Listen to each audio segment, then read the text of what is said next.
ഇതിനിടെ രോഹിത് ശർമ്മ തനിക്ക് കീഴിൽ കളിക്കുന്നതിൽ അസ്വാഭാവികതയൊന്നും ഇല്ലെന്നും രോഹിത്തിൽ നിന്നും ആവശ്യമെങ്കിൽ സഹായം തേടുമെന്നും ഹാർദിക് ഭംഗിവാക്കും പറയുകയുണ്ടായി.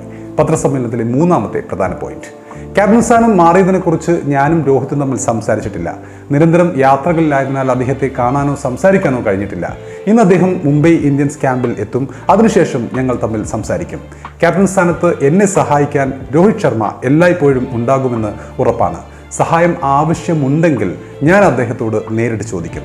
അദ്ദേഹം ഇന്ത്യൻ ടീമിൻ്റെ ക്യാപ്റ്റനാണ്. അതും ക്യാപ്റ്റൻ എന്ന നിലയിൽ എനിക്കും ടീമിനും അത് ഗുണമേ ചെയ്യുകയുള്ളൂ.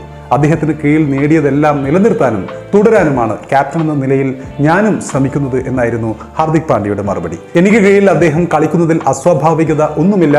അത് ടീമിനകത്ത് യാതൊരു വ്യത്യാസവും വരുത്തില്ല. സത്യം പറഞ്ഞാൽ അതൊരു പുതിയ അനുഭവമായിരിക്കും. കാരണം എൻ്റെ കരിയറിൽ എല്ലായ്പ്പോഴും ഞാൻ അദ്ദേഹത്തിന് കീഴിലാണ് കളിച്ചിട്ടുള്ളത്. അതുകൊണ്ട് തന്നെ എൻ്റെ ചുമലിൽ പിടിക്കാൻ അദ്ദേഹത്തിൻ്റെ ഒരു കൈ